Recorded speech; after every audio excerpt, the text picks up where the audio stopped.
Hey guys, Danielle here. I'm back with this week's workout tutorial and we're going to go ahead and jump right in. Our first move we'll be doing is the 180 swimmer's press squats. So go ahead and grab you some weights and get into the squat position with your feet a little bit wider than hip width. As you sink down, make sure your weight is in the heels of your feet. You should be able to wiggle your toes. So as you're doing the turn, the only time you come out of the squat is when you do the press up. So maintain that low squat position throughout. When you've made the full 180, that's when you do the swimmer's press. Now as you're squatting and turning, make sure that your knees aren't buckling in or shifting out. You want to keep your toes and your knees pointed directly in front. You can also do this with a slightly decreased range of motion if you find that you can't go that deep. I'm showing you that here. Now as you're curling up, you keep your arms close to your body, your elbows pointed back, and your palms facing you. Once you reach the top of the curl, you switch your palms to the outside, or away from you. And here I'll be showing you how to do it without weight. You can place your hands wherever you feel comfortable. Once again, just make sure you're not letting your knees come in or buckle out. And in place of the swimmer's press, you could just come up onto your toes.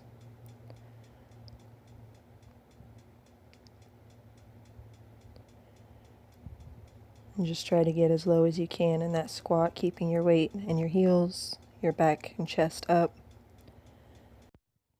Up next, we have the Camel Bow Hold. We're going to start out in the kneeling position with your hands out in front of you. Here I was reaching for the opposite foot. Later on I show you an easier version. But as you lean back, you really want to engage your abs or your core. You're going to do 2 of these. Here I did 4, so just ignore that. Once you've done 2, you're going to lay down on your stomach, grab your ankles, and lift your upper body and your thighs off the ground, pushing against your hands with your feet. So you're not pulling your upper body up with your hands, you're pushing your feet or your legs against your hands to bring your upper body up. You can also just reach for the same foot. So 2 camels and then the bow position. If you can't get that high in the bow, that's fine. Just smaller range of motion until you get stronger, more flexible. You can also reach behind you or use a chair or a couch or a table to help stabilize you, but you're still engaging your core, keeping your upper body tall, and you do not want to sit back on your heels. It also works your quadriceps. Now if you can't do the bow, you can do the Superman here. And that strengthens your core, but it also helps strengthen your lower back. After that is the Bulgarian death lunge with curls. Now we're going to do one side for each minute, or one leg for each minute. As you can see, I'm using a chair with some weights on it. Now here I'm using 2 10-pound dumbbells. I could have gone heavier, but with the chair being as slick as it was, I just didn't feel comfortable. So you're going to do 3 lunges. As you press or come up out of the lunge, you're going to do a curl. As you go back down, lower into the lunge, you're going to lower your arms at the same time. So do 3 of those. Once you've completed the 3rd lunge, curl, you're going to drop the weight and then jump up.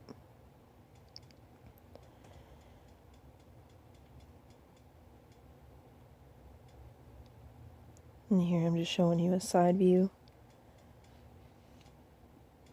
Once again, you're not going to switch legs until the end of the minute and the 15-second rest. Just make sure that whatever you have your foot on, or whatever surface you're using to elevate your leg is stable. I would not recommend folding chairs. Even with the weight, I felt it sometimes slipping. And at the end, you can either do the hop, or you can just come up if you can't jump.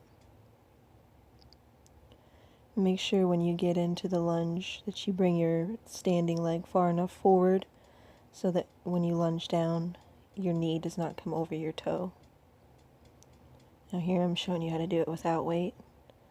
Same principle, you do 3 lunges. On the third one, you power up. And if you can't do an elevated lunge or a balanced lunge, you can just do it on the floor.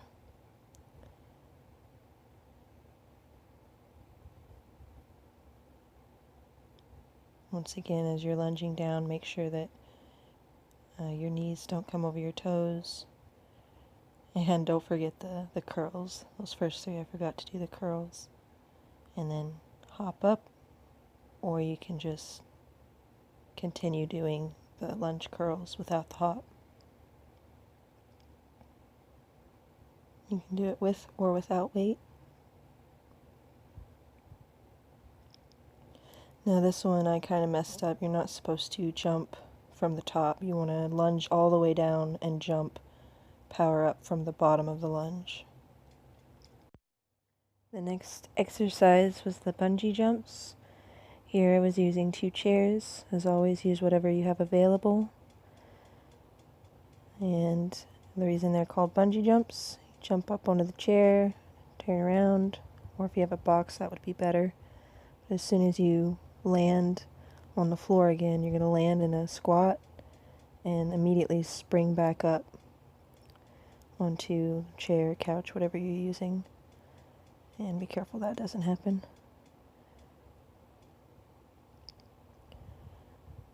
Make sure when you land softly. Here I'm going to just use 1 chair to show you how that's done. It's still the same idea. And once you turn around and jump off, you can either do another jump or just land. Preferably, you want to be able to jump up onto another surface.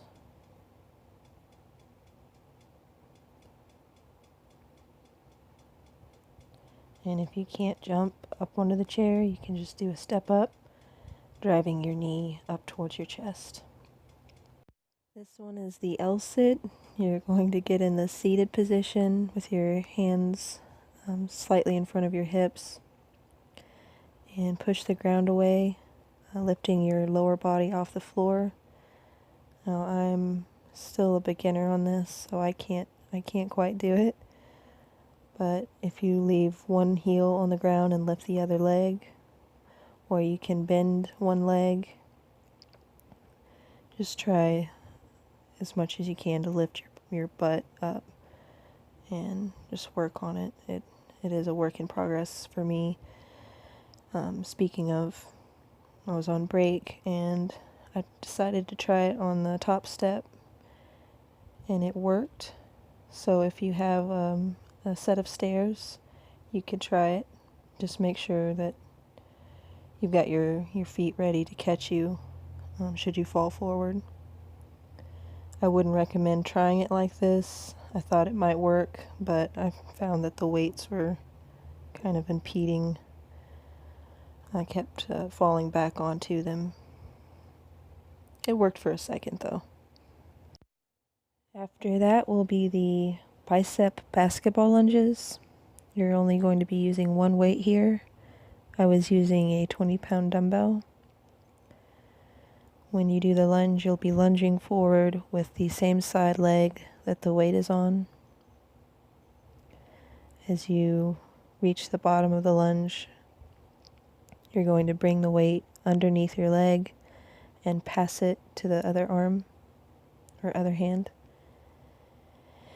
Once you've made the switch, you're going to do a bicep curl.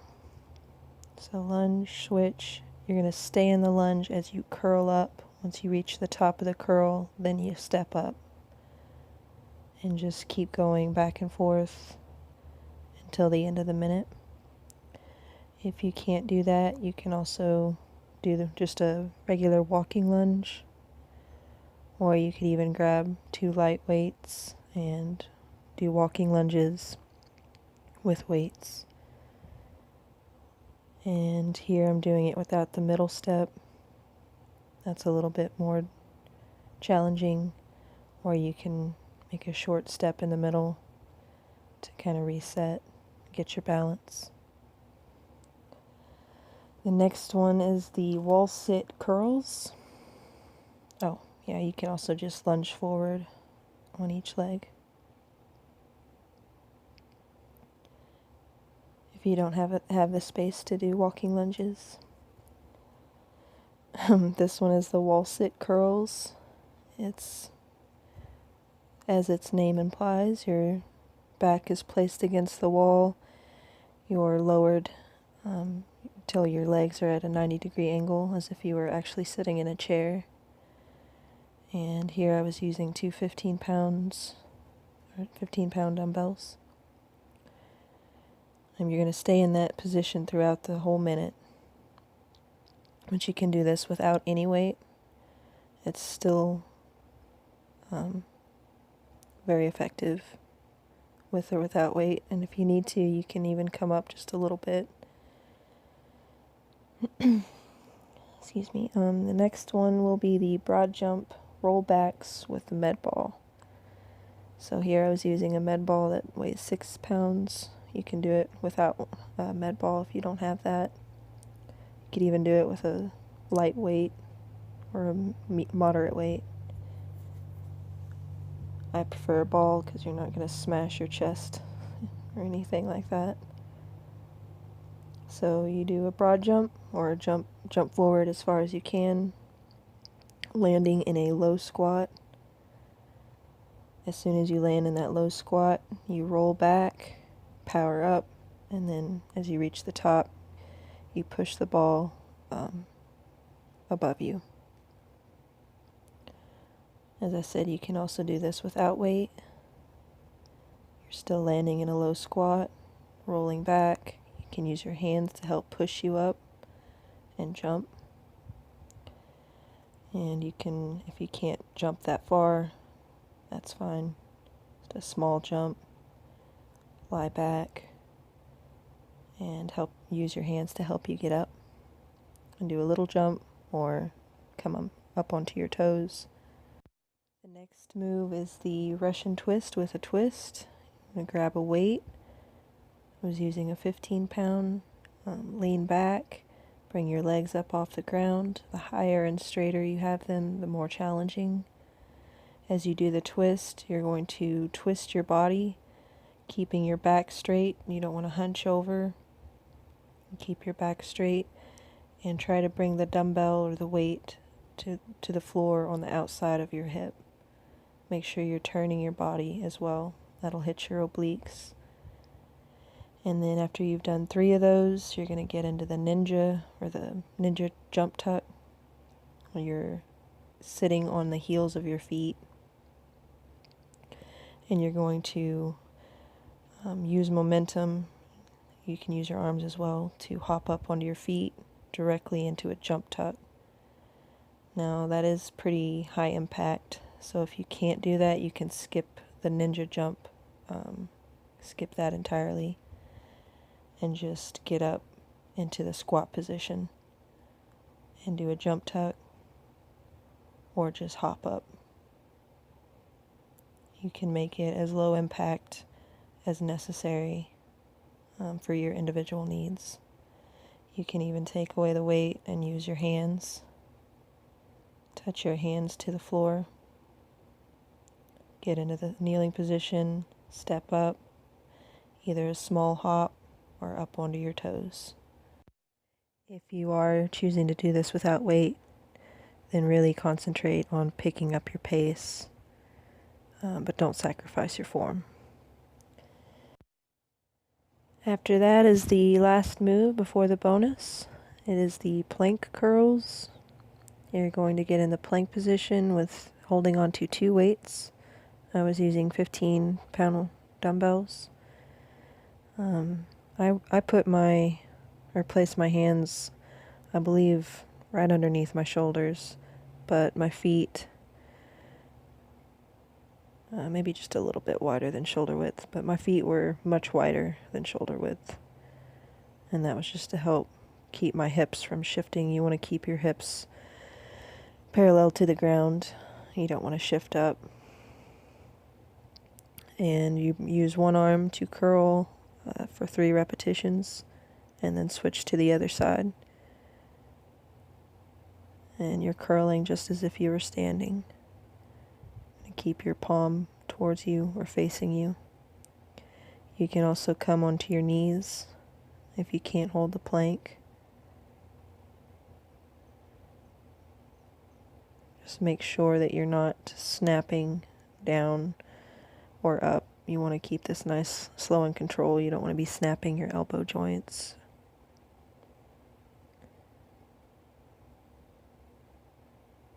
So here's a front view. And you'll do that 3 times per arm and switch for the full minute. And if you don't have weights, or you can't, for whatever reason, you can't do that, you can just hold the plank position, high plank. You can go onto your forearms. And now our last bonus move, it's the matrix burpees. You're going to be doing high knees for a slow 5 count, jump back into plank, do a push-up, jump back into a low squat. And this is taken from Capoeira. You just allow yourself to fall back, catching yourself. You're going to switch sides you do it on the next time around. So I fell on my right side. This time I'm going to lower back onto my left, power up on the same side. And that is it's like a jump tuck, but you're crunching. You're bringing your knees up and bringing your elbows to your knees, crunching your abs. Here's a lower impact version, or an easier version. And this one you can just slow the movement down until you get more comfortable. And instead of doing the high impact version, you can just hop up, do a small hop. If in the Capoeira move you feel at any point any discomfort in your wrists and your back or your knees, just skip it entirely and go directly into the jump crunch, or you can just raise up onto your toes. But that's about it for this workout tutorial, and I hope to see you guys on the workout.